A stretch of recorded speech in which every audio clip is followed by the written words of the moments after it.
Plano ni David Licauco para kay Barbie, booking na. Sadya namang kapanapanabik nga mga susunod na mga eksena ang ating mapapanood sa pinag-uusapang teleserye ngayon na The Beauty Empire.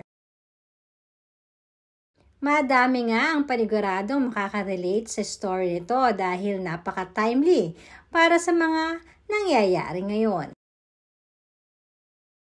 At isa pa, sabi nga, Barda is back. Kaya naman madami daw talaga ang mga eksenang magpapakilig ngayon sa teleseryeng ito.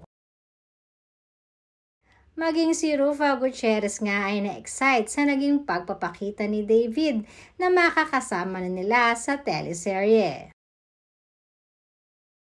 At dahil mukhang may love triangle nga ang mga eksenang ating mapapanood, ay mukhang maging sa teleserye ay hindi papayag di umano itong si David na manguungasan siya para kay Barbie.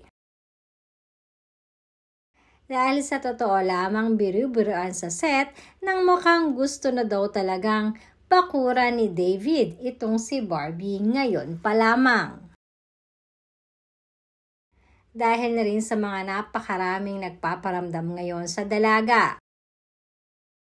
Subalit ang nakakatuwa naman sa dalawa, kahit matagal na hindi silang nagkasama sa mga projects, ay hindi naman mawawala sa kanila ang kanilang chemistry.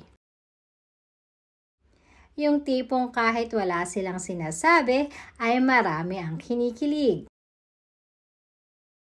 Dahil natural di umano ang kanilang batuhan ng linya na para bang totoong buhay na.